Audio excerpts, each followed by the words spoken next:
viaje mi choro sala, vale. Ay, sala y la humoroso, yo moroso y el maposo. Sala y la tiene cartel de guapapos, abeja y saliva y salambre. Sala y la tiene cartel. Francisco, here we've got a lineup of 3 Chadwick wines, starting from the 13, which is in the market right now. Yes. The 2006 and then 2003. Yes. So we've got 10 years. What happens in Chile? I mean, everyone says in Chile that there's no vintage variation, that it's always consistent and every vintage is the same. Is that true? A bit of exaggeration, probably. Maybe it's due to the fact that in the past we were pushing ripeness quite far. So when it happens, you sort of erase the variation, because when everything is ripe, tend to taste more or less the same. But in fact, regardless of that, we have differences in climate through the season, and also now we are moving into more elegant balance picking earlier. So at the end, you can see the differences between the vintages. What is true is that in general we don't have super difficult climatically vintages, because in this area, in the central area of Chile, usually we don't have a lot of rain until winter, so it makes it a bit more safer, if you like. But you can see for sure differences in the style of the wines. Fantastic. So let's start. We're going to start with the youngest here. Yeah. So 2013. So what's the kind of modern style that you're working with in Chadwick? The style today is always, well, Chadwick has always been about elegance, balance, etc. But in more recent years, I've been trying to go further in that sense. So, well, you can see the color is super lively. That's lovely. It's got slightly kind of pinkish purple as well. yeah, very intense, very red. But also the nose is quite lifted. You have quite a lot of fruit, red fruit, very clean. You don't see, the oak is very integrated. You don't see like sweet or excess of smoke, etc. So very clean, pure fruit. And then in the palate, you'll see that the tannins is a characteristic of Viñedo Chadwick, is always very refined, polished, and then you, depending on the vintage, you might see more structure, more depth, or more density, and in other you can see maybe more balance, elegance, and freshness. But the common thread of the wines is the fruit intensity and the polish of the tannins. And this was a cooler year here in Puente Alto. Cool vintage. So here we've got like a really nice bracing acidity coming through, which obviously will give you a lot more potential for age. How long do you think, I mean, this is 2013, it's 3 years old right now, but how long do you think that this can age as a wine? What's the potential that you'd give it? Well, in high-end wines, top-end wines, you should deliver a wine that is part of this kind of wine to assure that it's going to have a beautiful aging potential. But depends also, as we already said, on the climate, on the vintage condition. But it should go 15 plus, 20 plus, depending on each vintage. Super. And the first Chadwick was 1999, so we still haven't got too long to taste back. No. But here we're going to 2006. A bit in between the two. Here we have 13 cool vintage, 3 warm vintage, and this was a bit in between of the two. So you can see that probably you have the color is still very, very bright, very lively.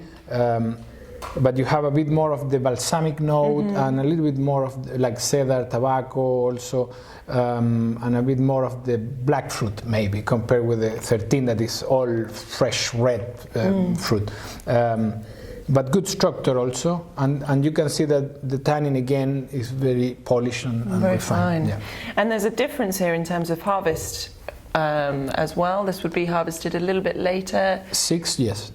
So in Chile, 10 years ago when you were making these iconic wines, the tendency was to harvest a bit later, whereas now, you said that you're harvesting a month earlier than previously. Yeah. I've been changing a little bit my own view of wines, and also the style, general style, but the 2000s, 2000 in general, we're aiming for richer style, a ripe, very voluptuous kind of wine, whereas today I'm moving a little bit more into elegance, freshness, and tension. So this is still in the more structured, riper, richer style. This one's shouting out to me, have some lamb, eat some lamb. Yeah. And what about the 2003 then? Well, 3, I'm very surprised with the evolution of this wine. 3 was a really warm vintage, warmer than 6. So you would expect a wine that is evolving fast, but if you look at the color again, it's still very bright and beautiful, and also the nose I find very intense fruit too. So it doesn't really, for me, reflect the condition of the year. It's sort of a more elegant and intense style than you would expect for 2003 that was really like a warm vintage. Yeah.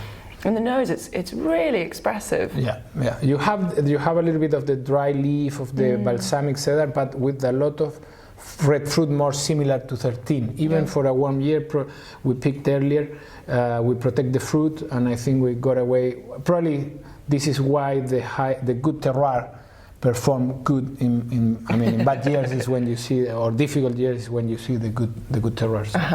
And this is beautiful in the mouth as well. It's still got a lot of strength. It's very well formed. It's definitely going to age for a lot longer. Yeah. I mean, do you think there's a misconception here in Chile about the potential for wines, or do you think people are starting to realize that wines from good terroir can last a really long time? I think Chile, probably we haven't gone into that aspect in the past. It's probably something new. The iconic or class world wines like this doesn't have still a super long history.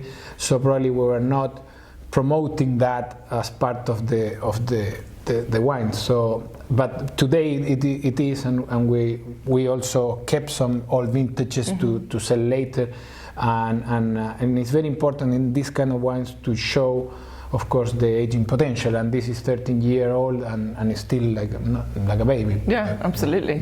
Yeah. And what do you think? What is your kind of pairing for your Puente Alto, Cabernet, Chadwick? What would you eat with this? Oh, they're all quite different. Yeah. But if you were going to pick one dish, what is it that you would pair with? I mean, we've got some beautiful cheeses in front. Yeah, well, you said for the 6, probably the lamb goes very well. But in general, meat, of course, grill goes very well. But I think in the more fresher style, like 13, well, also cheese, but you can go with pastas and with sauce and etc. But wines that are a mix of balance, elegance, freshness with structure, so you can play a lot. Usually I go with meat, but you can find your own food pairing. And how often do you get to drink Chadwick? Not that often as I would like, but well, I have the chance to try them because I have to. I'm following them, in fact, and we have like every year or every 2 years we try them all. So we have a record of how they evolve for our presentations outside with the commercial team, so they know.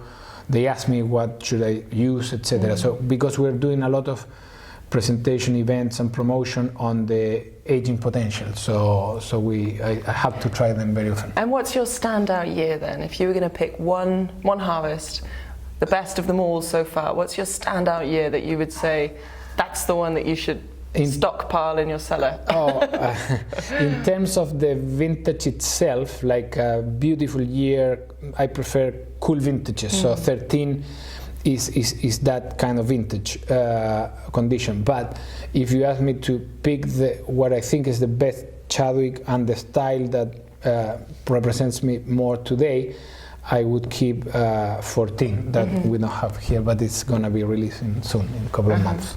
Fantastic. Yeah. So start stocking up on the new vintages now and enjoy the old vintages as soon as you can. Yeah. Fabulous. Thank you very much.